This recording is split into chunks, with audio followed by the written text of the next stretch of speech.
नमस्कार दोस्तों, स्वागत है आपका साक्षी की आवाज़ चैनल में। तो दोस्तों, आज की कहानी है जब बीमार सास के मुंह पर जग भरा पानी उड़ेलती हुई बहू बोली, जाकर चाय बना, और घसीटते हुए उन्हें किचन में ले आई। तभी बहू के गाल पर पड़ा झन्नाटेदार तमाचा। पीछे देखा तो आंखें खुली रह गईं। आखिर कौन था पीछे? आज मोहित का घर किसी दुल्हन से कम नहीं लग रहा था। हर तरफ गुब्बारे, झालर, फूलों की लड़ियां और भी तरह तरह की चीज़ों से पूरा घर सजा हुआ था। घर में रिश्तेदारों का आना जाना लगा हुआ था। पूरे घर में चहल पहल मची हुई थी। तड़कता भड़कता संगीत और घर में चारों ओर शोर शराबा हो रखा था। खुद मोहित भी किसी और ही धुन में था। अब आप सोच रहे होंगे कि ऐसा क्यों? ऐसा इसीलिए क्योंकि आज मोहित की शादी थी, और यह शादी केवल और केवल मोहित की खुशी के लिए ही हो रही थी।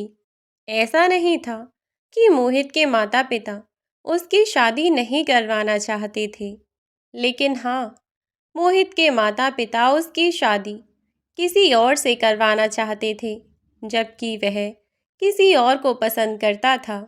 इसी कारण घर में कुछ दिनों तक बहुत तनावपूर्ण माहौल रहा। अपने बेटे की खुशी को आखिरकार उन्होंने चुना, ना कि सामाजिक दिखावे को, और इसी के कारण आज परिवार में इतना खुशी भरा माहौल था। सब लोग इतने ज़्यादा खुश थे। मोहित यूं तो अपने परिवार का चहेता और लाडला बेटा था, और जितना प्यार मोहित के माँ बाप उससे करते, मोहित भी अपने माता पिता और अपने परिवार को उतना ही प्यार करता था। लेकिन वह शादी उस लड़की से ही करना चाहता था, और फिर लड़की में भी कोई परेशानी नहीं थी। वह लड़की अपनी जगह बिल्कुल ठीक थी, और इसीलिए मोहित अपने माँ बाप से कहने लगा कि आप लोग मुझे बताइए कि उसमें क्या कमी है। बताइए, और अगर उसमें कोई कमी नहीं है तो आप लोग मुझे क्यों रोक रहे हैं? क्यों मुझे आप उससे शादी नहीं करने देना चाहते? जिस समय मोहित के घर में उसकी शादी को लेकर तनावपूर्ण माहौल चल रहा था, उस समय तो घर में हंसना तो दूर की बात, कोई ढंग से बातचीत भी नहीं करता था। पूरा घर लगता ही न था कि इस घर में कोई है भी। लेकिन आखिरकार अब दोनों ने, माता पिता ने, अपने बेटे की खुशी को देखते हुए यह फैसला लिया कि अगर उनके बेटे की खुशी उसी लड़की के साथ है तो वह अपनी मर्जी से हंसी खुशी अपने बेटे की शादी उस लड़की से करवा देंगे। और वैसे भी उन्हें अपने लड़के के लिए कोई ना कोई लड़की तो देखनी ही थी।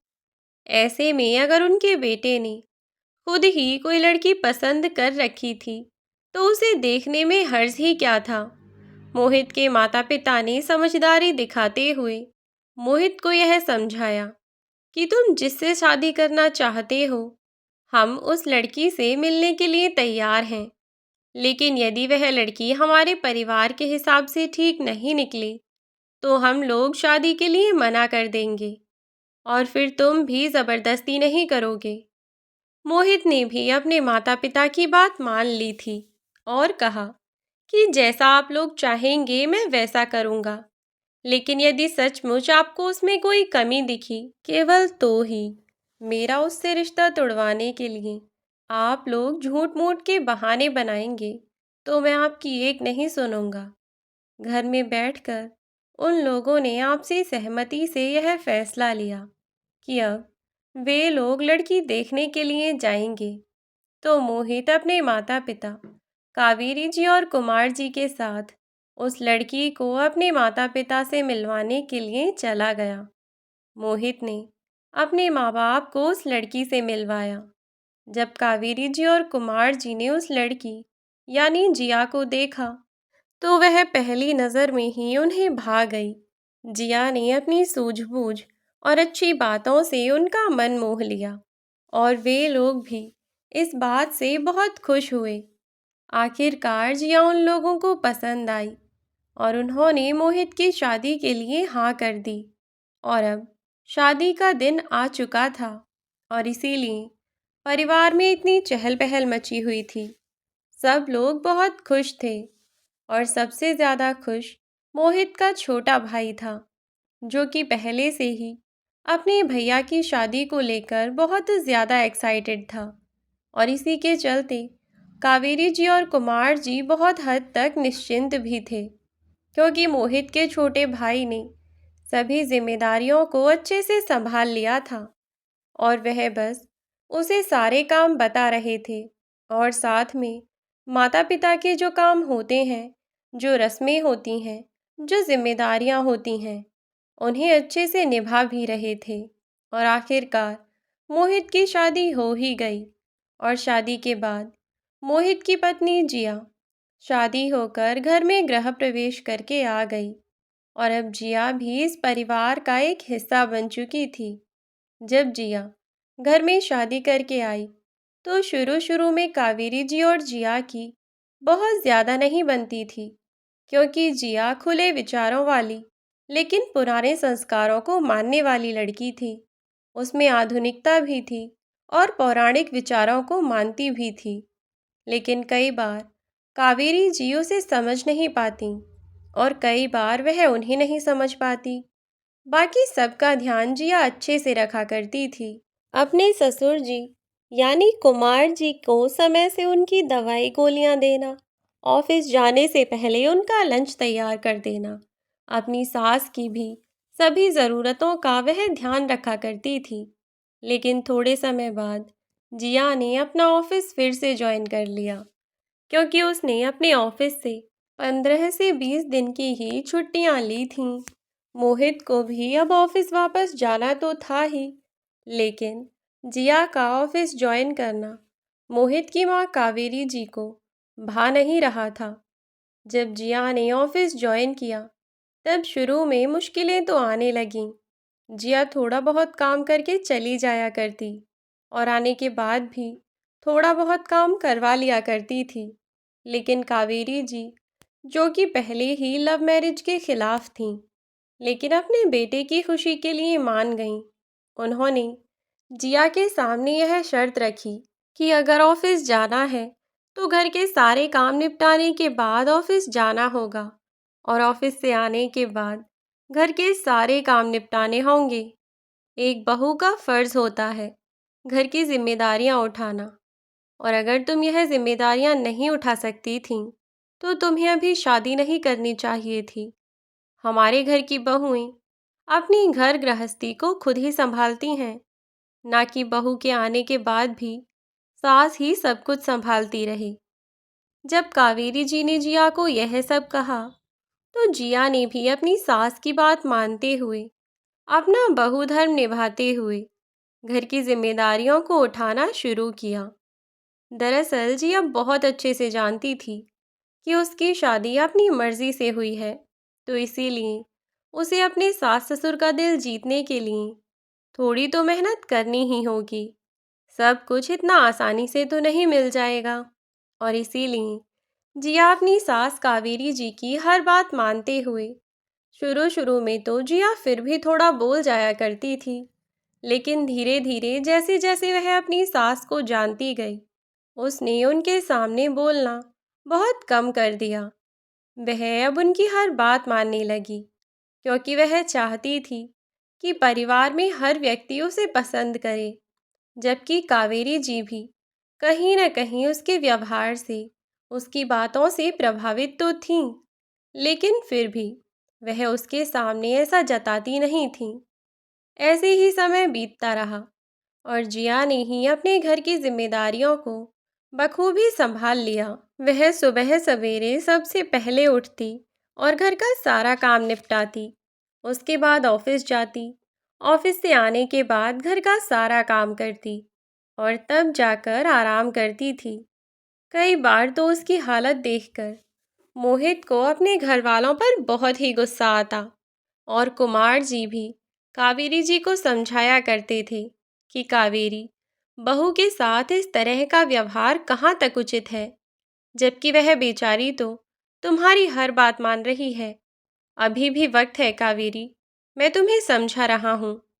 अपने लिए, अपनी बहू के मन में इतनी नफरत पैदा मत करो कि बुढ़ापे में वह तुम्हें दो रोटी भी न देना चाहे। अरे, वह बेचारी इतना सब कुछ कर रही है, फिर भी तुम उससे प्यार के दो मीठे बोल नहीं बोल सकती। ऐसे ही चलता रहा तो ज़्यादा दिन नहीं लगेंगे, तुम अपनी बहू को ही नहीं बल्कि बेटे को भी खो दोगी। कुमार जी की यह बात सुनकर कावेरी जी बोली, यह आप कैसी बातें कर रहे हैं? मैंने ऐसा भी क्या अत्याचार कर दिया उस पर? अरे, बस घर के काम करने को ही तो कहा है। घर की बहू है, यह सब तो जिम्मेदारी है उसकी। नौकरी करना या ना करना उसकी अपनी मर्जी है, लेकिन यहाँ घर संभालना उसकी जिम्मेदारी है। नौकरी करती है तो करे, अपने शौक के लिए करती है। अब उसके चक्कर में घर परिवार की जिम्मेदारियां नहीं उठाएगी क्या? कुमार जी ने कई बार समझाया कि देखो कावेरी, यह मत सोचो कि इस घर में सबकी आंखें बंद हैं। अगर तुम आंखें बंद करके अपनी बहू को परेशान कर रही हो, तो इसका मतलब यह नहीं कि किसी को भी कुछ दिखाई नहीं दे रहा। एक तरफ से सभी लोग तुम्हें देख रहे हैं कि तुम क्या कर रही हो और कैसे कर रही हो। जिया बहू बहुत अच्छी है और बहुत गुणी भी, तभी वह अभी तक इतना कुछ झेल रही है। वरना आजकल की बहुओं के रंग ढंग देखोगी ना, तो देखती ही रह जाओगी। तो कावेरी जी बोली, बस भी कीजिए आप। मैंने ना तो कभी उस पर हाथ उठाया है, ना ही उससे कभी गाली गलौज की है, ना ही कभी उससे बदतमीजी से बात की है। फिर भी आप तो मुझे ऐसी बातें बता रहे हैं जैसे मैंने उस पर कितना जुल्म किया हो।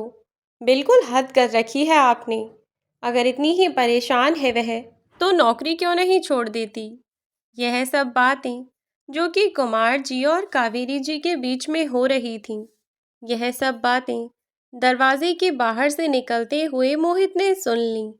यह सब सुनकर मोहित को बहुत दुख हुआ कि जिया बेचारी इतना सब कुछ कर रही है उनका दिल जीतने के लिए, लेकिन अभी भी उनके मन में जिया के लिए थोड़ी भी हमदर्दी नहीं है। तब मोहित ने जिया को बिन कुछ बताए अलग रहने का फैसला कर लिया, क्योंकि वह अपनी पत्नी को इस तरह से यूं घुटते हुए नहीं देख सकता था। पूरे दिन काम करने के बाद कई बार तो बेचारी जिया बड़ी बीमार हो जाया करती थी, लेकिन बुखार में देखने वाला भी मोहित के अलावा कोई नहीं था। अब मोहित ने यह सोच लिया कि जब मुझे ही मेरी पत्नी का ध्यान रखना है, तो मैं क्यों उसे यहाँ नौकरानी बनाकर रखूं। अब मैं अपनी पत्नी को उसके हक की खुशियाँ दूंगा। जिस प्यार के लिए वह मेरे माँ बाप के आगे गिड़गिड़ा रही है, वह प्यार मेरी माँ उसे नहीं दे पाएंगी। और इसीलिए अब मैं यह घर छोड़कर चला जाऊंगा और अपनी पत्नी के साथ हंसी खुशी अपने परिवार की शुरुआत करूंगा। मोहित ने घर छोड़कर जाने का मन बना लिया था और बस वह यही सोच रहा था कि जिया को इस बारे में कैसे बताए, क्योंकि जिया तो यह सब सुनकर घर छोड़कर जाने को बिल्कुल मना कर देती। तब मोहित ने अपने माँ बाप को यह सब बताने का फैसला किया, लेकिन वह सही मौके की तलाश में था। थोड़े ही दिन बाद जिया अपने मायके गई और यह मोहित को बिल्कुल सही मौका लगा। और इतने दिनों में मोहित ने सोचा था कि यदि मोहित की माँ का व्यवहार बदल जाता है तो वह कहीं नहीं जाएगा, लेकिन इतने समय में कावेरी जी बिल्कुल वैसी की वैसी ही रहीं। उनके व्यवहार में कोई खास परिवर्तन नहीं आया। इसीलिए मोहित को अब यहाँ से जाना था और जैसा उसने सोचा था, जिया को उसके घर छोड़कर जब मोहित वापस आया तो उसने अपने माता पिता से कहा, मम्मी पापा, मुझे आप दोनों से बहुत ज़रूरी बात करनी है। कुमार जी मोहित को सबसे ज़्यादा प्यार करते थे, इसीलिए वह मोहित के पास आए और बोले, हाँ बेटा, बोलो क्या बात करनी है। तब मोहित ने कावेरी जी और कुमार जी को अपने और जिया के घर छोड़कर जाने की बात बता दी। कि अब मैं और जिया इस घर में नहीं रहेंगे, क्योंकि बेशक ऊपरी मन से आप लोग दिखावे के लिए जिया को अपना चुके हैं, लेकिन इतनी मेहनत करने के बाद भी, आपके लिए इतना सब करने के बाद भी शायद वह आपके मन में कोई जगह नहीं बना पाई है। इसीलिए मुझे लगता है कि मुझे और जिया को यहाँ से चले जाना चाहिए, क्योंकि शायद जिया माँ की उम्मीद पर खरी नहीं उतर पा रही है और मैं नहीं चाहता कि हमारे कारण माँ को कोई दुख पहुँचे। माँ, आप बिल्कुल परेशान मत होइए। अब से जिया घर में नहीं रहेगी और ना ही वह आपका कोई काम बिगाड़ेगी, जो वह आए दिन बिगाड़ती रहती है। यह सब सुनकर कावेरी जी सुन्न हो गईं और कुछ ना बोली। कुछ देर चुप रहने के बाद वह बोली, अगर तुम दोनों ने घर छोड़कर जाने का फैसला कर ही लिया है तो यही सही। मुझे तुझसे ना कुछ जानना है ना कुछ बताना है। अगर घर छोड़कर जाना चाहता है तो चला जा, और वैसे भी यह सब तो पहले से ही पता था मुझे। इसीलिए तो हम उस लड़की से तेरी शादी नहीं करवाना चाहते थे। अपनी मर्जी से शादी करके घर में आई बहुएं इसी तरह से लड़कों को अपने जादू में फंसा लेती हैं कि उन्हें अपने माँ बाप, भाई बहन कोई दिखाई ही नहीं देता। अभी तो उसे इस घर में आए कुछ महीने ही बीते हैं, अभी से ऐसा जादू चलाया है कि तुझे तेरे माँ बाप भी दिखाई नहीं दे रहे। ऐसी घटिया लड़कियों की वजह से ही हम लोग इन शादियों के खिलाफ रहते हैं। जिया की गैर मौजूदगी में भी मोहित उसके लिए इस तरह के शब्द नहीं सुन सकता था। तब गुस्से में मोहित चिल्लाया, बस कीजिए माँ। घटिया लड़की? जिया को आप घटिया लड़की कह रही हैं? अरे जब से वह इस घर में आई है उसने आपका दिल जीतने के लिए क्या कुछ नहीं किया, लेकिन आप अपनी इस दकियानूसी सोच को लेकर आज भी बैठी हुई हैं। समाज के सामने तो आपने उसे अपना लिया, लेकिन अभी तक आप उसे अपने दिल में जगह नहीं दे पाई, जिसके लिए वह बेचारी इतना तरस रही है। लेकिन बस अब यह सब मैं और बर्दाश्त नहीं कर सकता। और आपकी जानकारी के लिए एक और बात बता दूं कि यहाँ से जाने का फैसला जिया का नहीं बल्कि मेरा है। मुझे ऐसे घर में रहना ही नहीं जहाँ उसकी कोई इज्जत ना हो। तब कावेरी जी गुस्से में मोहित पर चिल्लाकर पड़ी और बोली, हाँ हाँ, जा निकल जा यहाँ से, और अगर ऐसा ही है तो दोबारा वापस मत आना कभी हमारे पास। तुझ जैसी औलाद का कोई काम नहीं हमारे पास। अच्छा ही हुआ जो तू खुद ही घर छोड़कर जा रहा है, वरना हमें ही तुम्हें धक्के मार कर निकालना पड़ता एक दिन, क्योंकि तेरी बहू के करतब तो मुझे पहले ही अच्छे नहीं लगते थे, और आज तो अपनी आंखों से देख लिया कितनी आग भर दी है तेरे अंदर उसने हमारे लिए। यह सब बातें सुनकर मोहित गुस्से में अपनी माँ की ओर देखता हुआ बोला, छी माँ, कैसी सोच है आपकी। पहले तो आप ऐसी नहीं थीं, लेकिन अब पता नहीं क्यों आपके मन में उसके लिए इतना जहर भरा हुआ है। पर कोई बात नहीं है माँ, अगर ऐसा है तो ऐसा ही सही। मैं उसे यहाँ आप लोगों को परेशान करने के लिए नहीं छोड़ूंगा। अब आप निश्चिंत और खुशी से रहिएगा। तभी मोहित कमरे में से अपना और जिया का सामान लेकर आया और गाड़ी में सामान रखकर वहाँ से जाने लगा।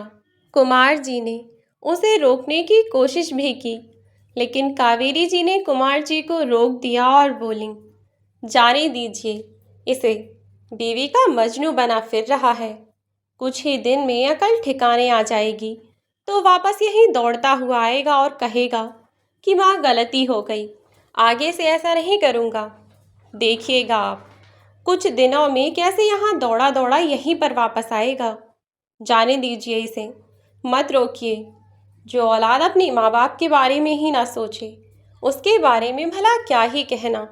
इसे अपनी पत्नी दिखाई दे रही है बस, जो ना कुछ करती है ना धरती है, बस इधर उधर की चुगली करने में देखो एक नंबर की है।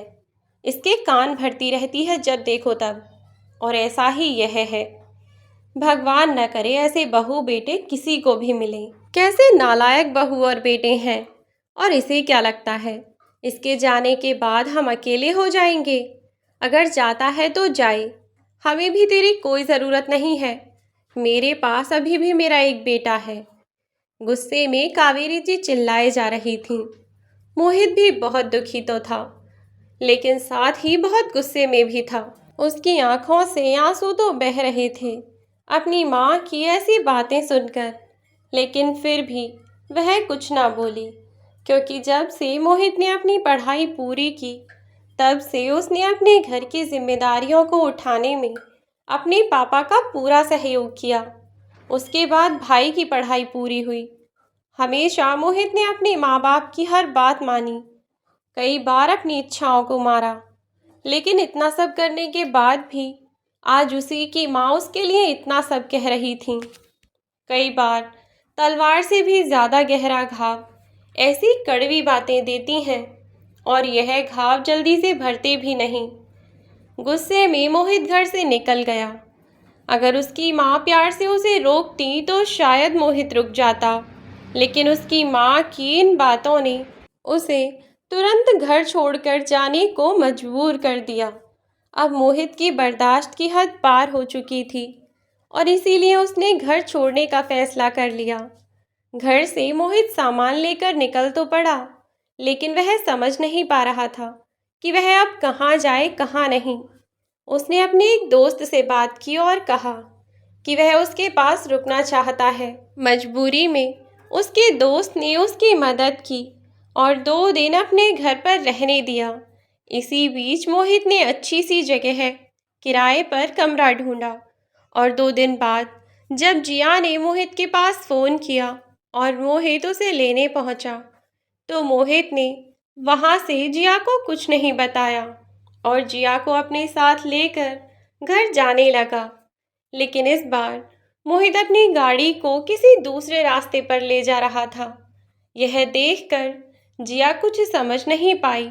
मोहित की ओर हंसते हुए देखने लगी और बोली, अरे मोहित, लगता है कि तुम तो घर का रास्ता ही भूल गए हो।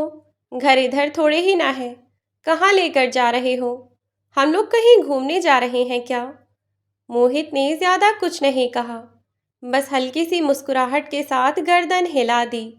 जिया ने भी कुछ ना बोला और चुपचाप बैठी रही। कुछ ही देर बाद वे लोग अपने नए घर के आगे जाकर रुके। इसके बारे में अब तक जिया को कोई अंदाज़ा नहीं था। मोहित ने जैसे ही जाकर गाड़ी रोकी तो जिया आश्चर्य से मोहित की ओर देखने लगी। मोहित, हम यहाँ क्यों आए हैं? क्या यहाँ कोई रिश्तेदार रहता है तुम्हारा? तब मोहित ने जिया की ओर देखा और बोला, अरे बाबा, मेरे साथ आओ तो सही अंदर। अंदर आओगी तो सब पता चल जाएगा। अंदर आओ, फिर सब बताता हूँ। मोहित ने अपनी गाड़ी पार्क की और दरवाज़ा खोलकर अंदर गया, जहाँ नीचे वाले फ्लोर पर अन्य कोई और व्यक्ति थे।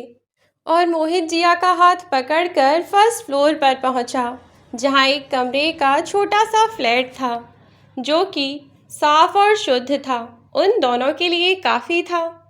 जिया ने जब वहाँ अपना सामान रखा देखा तो वह आश्चर्यचकित होकर मोहित की ओर देखने लगी और बोली, यह सब क्या है मोहित? तुम मुझे डायरेक्ट यहाँ ले आए और यहाँ हमारा सामान रखा हुआ है। आखिर बात क्या है? मुझे बताओ तो सही। मोहित ने जिया को तब सारी बात बता दी। जब मोहित ने कहा कि जिया, मैं घर छोड़कर आ गया हूँ, आज के बाद हम दोनों यहीं रहेंगे, तो जिया मोहित से नाराज़ हो गई और बोली कि तुम क्या बकवास कर रहे हो मोहित? आखिर हम लोग यहाँ क्यों रहेंगे जब हमारा अपना घर है, और मम्मी पापा को छोड़कर यहाँ रहने की क्या ज़रूरत है? वे दोनों वहाँ अकेले रहेंगे। जिया की यह बातें सुनकर मोहित ने उसे सब कुछ सच सच बता दिया, जो बातें उसने अपने मम्मी पापा की सुनी थीं। और गुस्से में जब मोहित घर छोड़कर आने के लिए तैयार था, तब कावेरी जी ने जितनी भी कड़वी बातें कहीं, वह सब मोहित ने जिया को बता दी। तब जिया को चुप करता हुआ मोहित बोला, जिया, तुम रो मत, परेशान मत हो, शायद हमारे नसीब में यही था। तब रोती हुई जिया बोली, नहीं मोहित, शायद मेरी कोशिश में ही कोई कमी रह गई, तभी तो मैं माँ जी के मन में अपने लिए जगह नहीं बना पाई। तब मोहित ने जिया को शांत कराया और कहा, नहीं पगली, तुम कैसी बातें कर रही हो। जिया, तुमने तो अपनी तरफ से जी जान लगाकर कोशिश की। जितना तुम कर सकती थी तुमने उससे कहीं गुना ज़्यादा किया। लेकिन फिर भी अगर वह तुम्हारी कदर नहीं कर पाई तो इसमें माँ की गलती है। ज़रूरी नहीं कि बड़े हमेशा सही हों, कई बार बड़े लोग भी गलत होते हैं। खैर, मैं तो अब सब कुछ ईश्वर पर छोड़ चुका हूँ। अगर हम लोग सचमुच गलत हैं तो हमें हमारी गलती की सज़ा ज़रूर मिलेगी, लेकिन अगर हम सही हैं तो आज नहीं तो कल हमें हमारे कर्मों का फल ज़रूर मिलेगा। बस अब तुम यह सब भूल जाओ और बिल्कुल भी परेशान मत हो। हम दोनों अपनी ज़िंदगी की एक नई शुरुआत करेंगे। काम तो तुम्हें अभी भी करना पड़ेगा, क्योंकि मुझे तो खाना बनाना आता नहीं है। हंसते हुए मोहित ने जिया को छेड़ा तो जिया भी मुस्कुराने लगी और बोली, कोई बात नहीं, मैं हूँ ना, मैं सब कर लूँगी। बस तुम मेरा साथ मत छोड़ना, कभी भी। तब मोहित ने प्यार से उसके सिर पर हाथ रखते हुए कहा, पागल हो तुम, मैं तुम्हारा साथ भला कैसे छोड़ सकता हूँ। जो लड़की मेरे लिए, मेरे परिवार के लिए खुद को इतना बदल सकती है, मैं उसका साथ कभी नहीं छोड़ूंगा। यह तो मेरा अच्छा नसीब था कि मुझे तुम जैसी लड़की मिली, वरना आज के ज़माने में लड़कियां भी लड़कों को कपड़ों की तरह बदलती हैं, लेकिन तुमने मेरे और मेरे परिवार के लिए खुद को बदला। बहुत खुशनसीब हूँ मैं जो तुम मेरी ज़िंदगी में आई। जिया, मैं तुम्हारा साथ कभी नहीं छोड़ सकता। इतना कहकर मोहित ने जिया को गले लगा लिया। अब वे दोनों हंसी खुशी एक साथ रहने लगे थे। और उधर कावेरी जी, जो कि अभी भी मोहित और जिया से नाराज़ थीं, वह मोहित को दिखाना चाहती थीं कि मोहित का फैसला कितना गलत था और कावेरी जी का जो मानना था वह कितना सही था कि अरेंज मैरिज में लड़कियां ज़्यादा समझदार और ज़्यादा अच्छी होती हैं, जिनके लिए उनके परिवार ही सब कुछ होते हैं, ना कि नौकरी और पैसा। इसीलिए अब कावेरी जी ने फैसला किया कि वह जल्दी ही अपने छोटे बेटे की शादी करवा देंगी और अपनी पसंद की कोई अच्छी सी लड़की उसके लिए ढूंढ कर लाएंगी, जो कि उनकी हर बात माने और उनसे बिल्कुल ज़ुबान न लड़ाए, और सबसे बड़ी बात, जो नौकरी ना करे। बस यही सोचकर कावेरी जी ने अपने छोटे बेटे सुमित के लिए लड़की ढूंढना शुरू कर दिया। उन्होंने अपने सभी रिश्तेदारों को कहा, सभी जानकारों को इस बारे में बताया, और धीरे धीरे वक्त के साथ साथ सुमित के लिए अनेकों रिश्ते आने लगे। उन्होंने कई लड़कियां देखीं और कई लड़कियों को रिजेक्ट भी किया। उन्हें सुमित के लिए जिया से बेहतर लड़की चाहिए थी, जो न सिर्फ देखने में जिया से कई गुना खूबसूरत हो, बल्कि वह घर की भी पूरी जिम्मेदारियां उठाना पहले से जानती हो और नौकरी पैसे से उसे कोई मतलब ना हो। और यही सोचकर कावेरी जी ने लगातार कई लड़कियों को रिजेक्ट किया और बहुत कोशिश करने के बाद भी उन्हें एक भी ऐसी लड़की नहीं मिली जैसी वह चाह रही थीं। और अब तो कावेरी जी भी उम्मीद हार ही रही थीं कि तभी एक दिन उनके भाई का फ़ोन आया और उन्होंने सुमित के लिए एक रिश्ता बताया। अगले ही दिन कावेरी जी, कुमार जी और सुमित तीनों लड़की को देखने के लिए जा पहुँचे। पहली ही नज़र में वह लड़की कावेरी जी को बहुत अच्छी लगी, क्योंकि देखने में वह लड़की जिया से भी कई गुना ज़्यादा सुंदर थी। गोरी चिट्टी, नैन नक्श सब बढ़िया थे और कावेरी जी यह सब देखकर बहुत खुश हुईं और उन्होंने सुमित के लिए वह रिश्ता पक्का कर दिया। अब वह जल्द से जल्द अपनी बहू को घर में लाना चाहती थीं, क्योंकि जिया के आने के बाद कावेरी जी घर का कोई काम नहीं करती थीं और उन्हें अपने भजन कीर्तन, अपनी अड़ोसन पड़ोस के यहाँ जाकर बैठना और ऐसे ही टाइम पास करने की आदत पड़ी हुई थी। अब उनसे घर के काम नहीं होते थे और इसीलिए वह चाहती थीं कि जल्द से जल्द इस घर में बहू आ जाए, जो घर की जिम्मेदारियां को संभाल ले और इसीलिए वह इतनी जल्दबाजी में सुमित की शादी करने लगीं। जल्दी ही उन्होंने सुमित की शादी पक्की कर दी और थोड़े ही समय बाद एक अच्छा सा मुहूर्त देखकर उन्होंने सुमित की शादी राखी से करवा दी। सब कुछ बहुत अच्छा था और वह और भी ज़्यादा खुश इसलिए भी थीं क्योंकि इस बार कावेरी जी पूरे दिल से खुश थीं। मोहित की शादी में वह खुश होने का दिखावा कर रही थीं केवल, लेकिन यहाँ लड़की उनकी पसंद की थी, इसीलिए वह बहुत खुश थीं। आखिरकार उनके छोटे बेटे की भी शादी हो गई और शादी के बाद राखी बहू बनकर उनके घर में आ गई। बहुत जल्दबाजी में कावेरी जी ने यह फैसला लिया था। जिस दिन उन्होंने राखी को देखा उसी दिन वह उन्हें पसंद आ गई और मुश्किल से 2 महीने के अंदर अंदर उन्होंने राखी और सुमित की शादी करवा दी थी। शादी होने के बाद राखी घर में बहू बनकर आ तो गई, लेकिन राखी किसी भी नज़रिया से जिया की तरह नहीं थी और यह बात जल्दी ही कावेरी जी को भी पता चल गई थी कि उनकी बहू वैसी नहीं है जैसी वह चाहती थीं।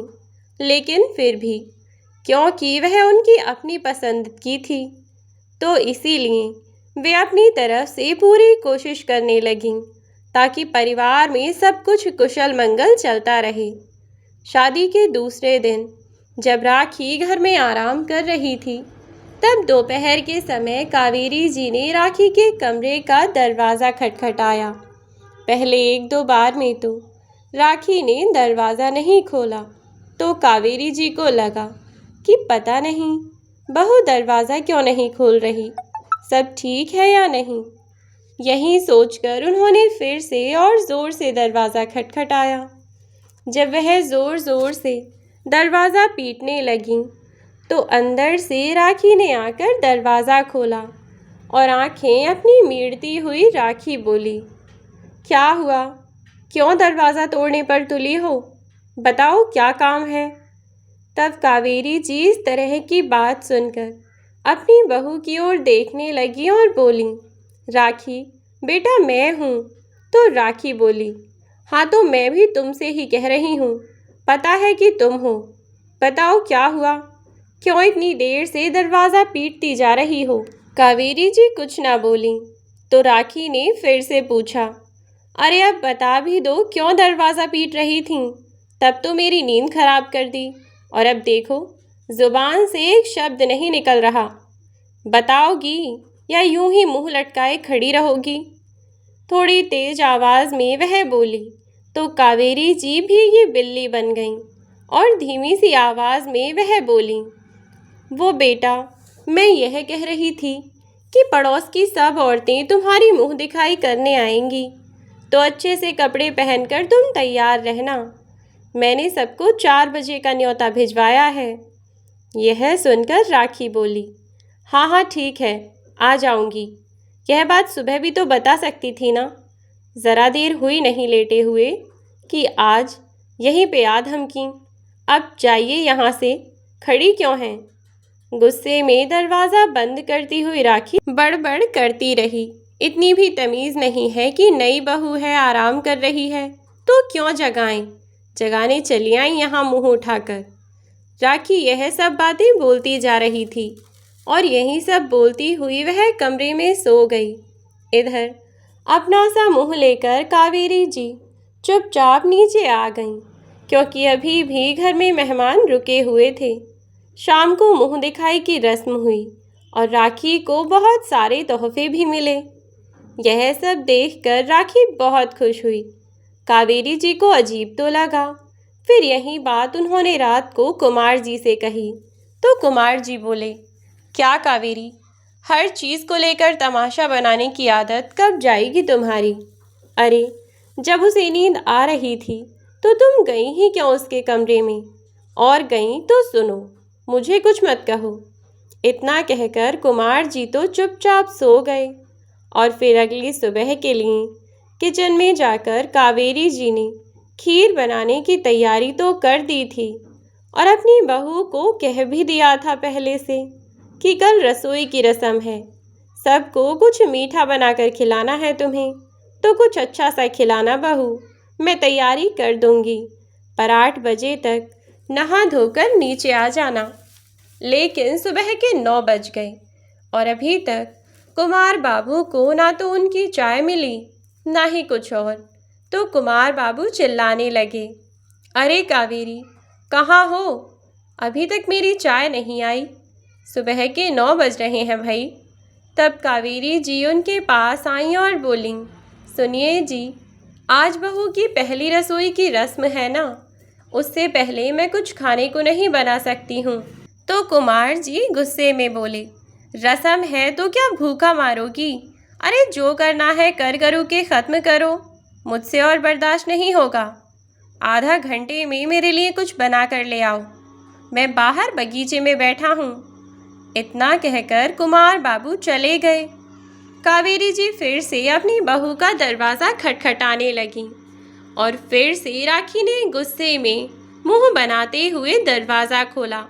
दरवाज़ा खोलते ही वह अपनी सास की ओर घूरने लगी और राखी की नज़रें देखकर ही कावेरी जी सहम गईं और राखी की ओर देखने लगीं और धीमे से बोलीं, बहू, तुम अभी तक तैयार नहीं हुई? वो रसोई की रस्म है ना, तो खाना बनाना है तुम्हें। उनके इतना कहते ही वहाँ रखा हुआ कांच का फ्लावर पॉट राखी ने ज़मीन पर दे मारा और गुस्से में चिल्लाती हुई बोली, बुढ़ापे में सठिया गई हो क्या? जब से आई हूँ तब से आराम करने नहीं दिया इस बुढ़िया ने। कभी यह रस्म कभी वह रस्म, मेरी नाक में दम कर रखा है। अरे ऐसी भी कौन सी आफत आ गई जो अब फिर से दरवाज़ा खटखटाने चली आईं? अरे बुढ़िया हो गई हो, 2 बच्चे पैदा कर लिए, पर इतनी तमीज़ नहीं है कि बेटे बहू कमरे में आराम कर रहे हैं तो उनका दरवाज़ा क्यों खटखटाया जाए। पर नहीं, इतनी अकल कहाँ से होगी? भूसा भरा है बुढ़िया के दिमाग में। बिल्कुल, मैं कहती हूँ अभी के अभी चली जाओ मेरे सामने से, वरना बहुत बुरा होगा। और आज के बाद कभी भी मेरे कमरे का दरवाज़ा खटखटाने की कोशिश मत करना। मेरा जब दिल करेगा मैं तब अपने कमरे से बाहर आ जाऊंगी। अब निकलो यहाँ से।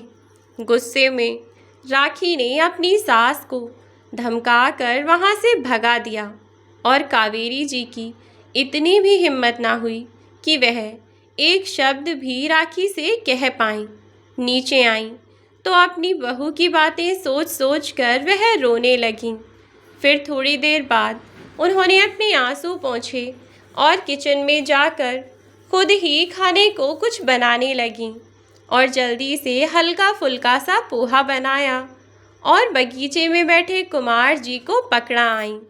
उनकी आंखें देखकर कुमार जी ने गंभीर होते हुए पूछा, क्या हुआ कावेरी, तुम्हारी आंखें रोई रोई सी क्यों लग रही हैं?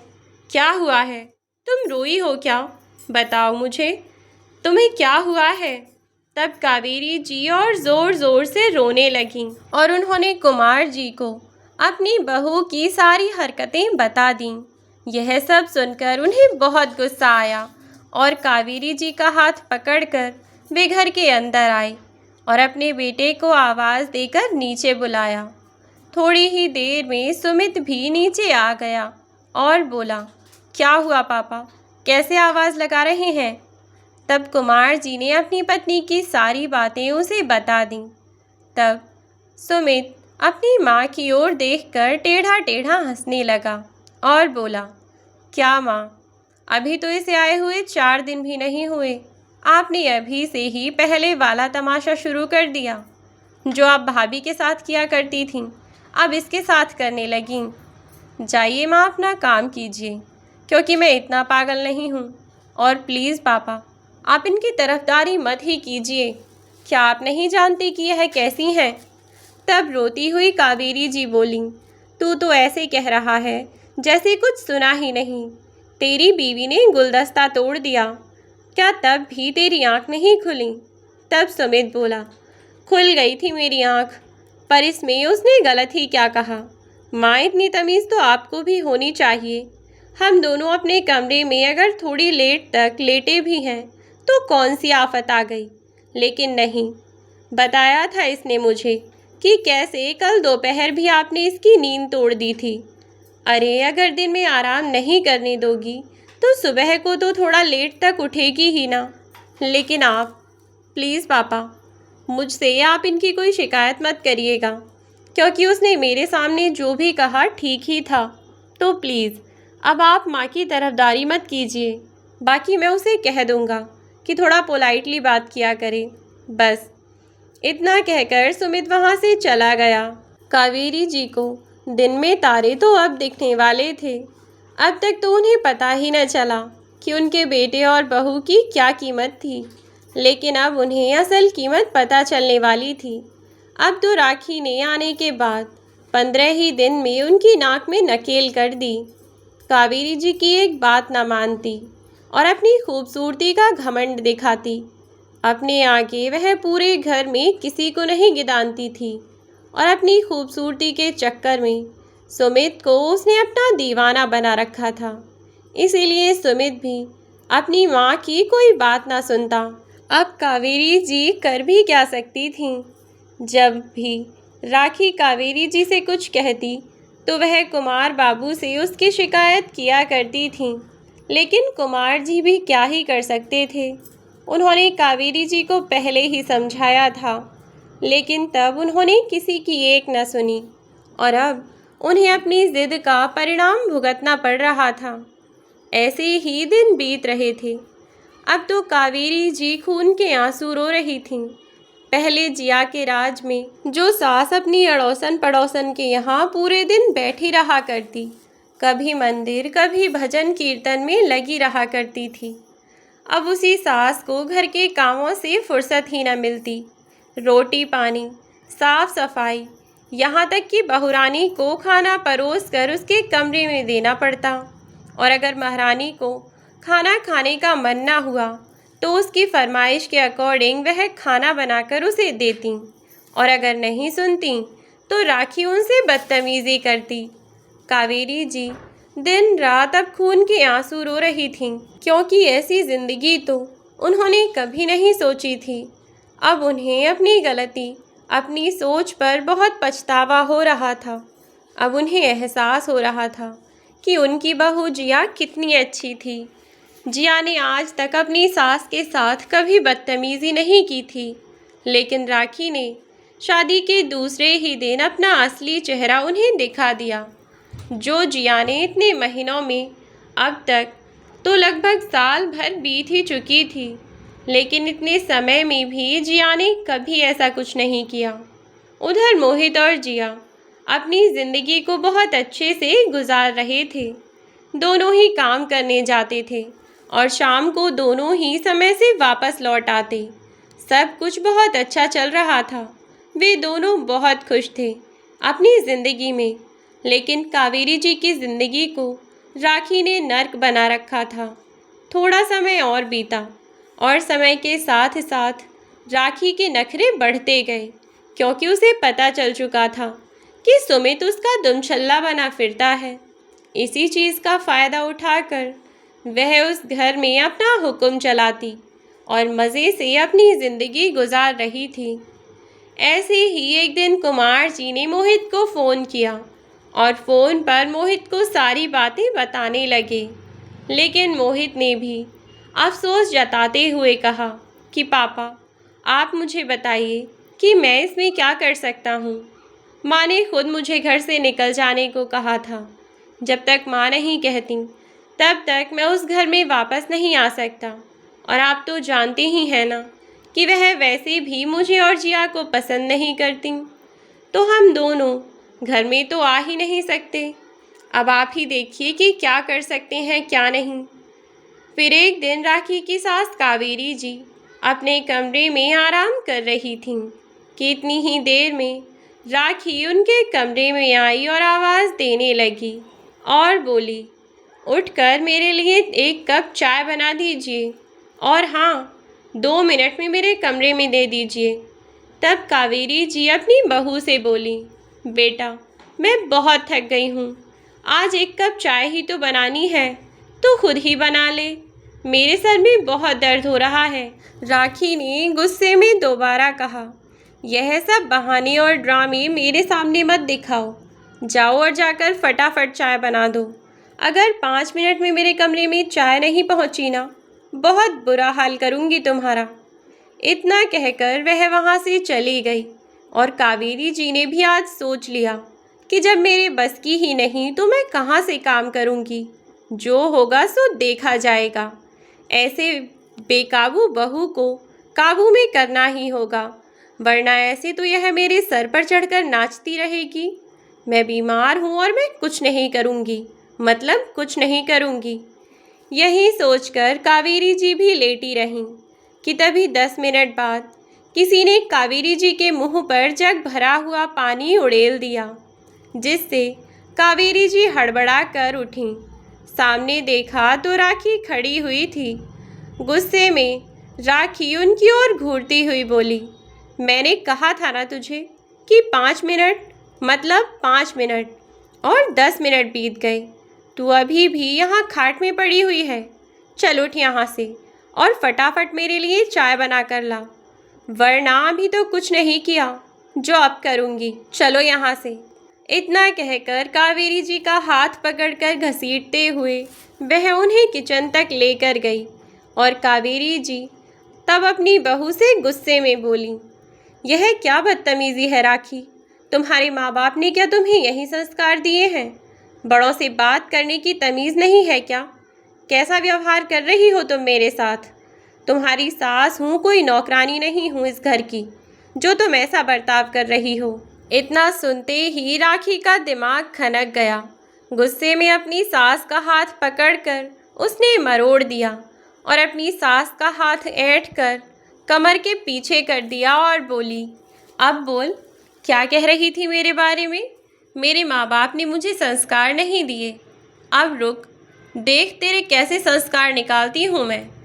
इधर दर्द से कावेरी जी चिल्लाए जा रही थीं, लेकिन उनकी चीख सुनने वाला कोई नहीं था। कुमार जी और सुमित दोनों में से कोई भी घर पर नहीं था। इतनी ही देर में राखी के गाल पर झन्नाटेदार तमाचा पड़ा। इसकी गूंज से पूरा घर गूंज उठा। राखी ने गुस्से में लाल आंखें तिरछी करते हुए देखा और बोली, कौन है तू? तेरी हिम्मत भी कैसे हुई मुझे हाथ लगाने की? अब देखना कि तेरा क्या करती हूँ। इतना कहकर राखी जैसे ही थप्पड़ मारने को हुई कि सामने से किसी ने उसका हाथ पकड़ लिया और एक और तमाचा उसके गाल पर दे मारा और राखी दूसरी ओर जा गिरी। यह सब देखकर कावेरी जी को बहुत सुकून मिला और जैसे ही उन्होंने उसका चेहरा देखा तो उनके आंसू फूट पड़े। वह फूट फूट कर रोने लगीं और चिल्लाने लगीं, जिया मेरी बच्ची, मुझे बचा ले इस राक्षसनी से, मुझे बचा ले बेटा, मुझे माफ़ कर दे जिया, मुझसे बहुत बड़ी गलती हो गई, प्लीज़ मुझे माफ़ कर दे। हाथ जोड़कर वह जिया के सामने गिड़गिड़ा रही थीं, तो जिया ने झटपट उन्हें उठाया और सोफे पर बिठाया। फिर किचन में रखा हुआ बाय पर उठाया और अपना पल्लू अपनी कमर में घुसाकर अपनी देवरानी की खूब तुड़ाई की और फिर तुरंत ही पुलिस को फ़ोन कर दिया। जैसे ही पुलिस वाले घर पहुँचे तो जिया की देवरानी राखी पुलिस वालों के सामने गिड़गिड़ाने लगी, रोने लगी, अपने घाव दिखाने लगी। देखिए सर, ये लोग मुझे दहेज के लिए प्रताड़ित कर रहे हैं, सर प्लीज़ मुझे बचा लीजिए। ऐसी सब बातें वह करने लगी तो जिया ने एक और थप्पड़ उसके गाल पर मारा। पुलिस वाले चिल्लाने लगे तो जिया ने एक वीडियो उनके सामने लाकर रख दिया और बोली, अत्याचार तो यह इन पर कर रही है सर, अपनी आँखों से देखिए। जिया ने पूरी वीडियो बना ली थी, किस तरह से राखी अपनी सास को प्रताड़ित कर रही थी। यह सब देखकर पुलिस वाले भी चुप हो गए और राखी के खिलाफ सुमित के आने से पहले ही उन्होंने कंप्लेंट दर्ज करवा दी। शाम को जब सुमित आया तो गुस्से में चिल्लाने लगा और अपनी ही माँ पर चिल्लाते हुए बोला, लेकिन आज कावेरी जी में जाने कहाँ से हिम्मत आ गई।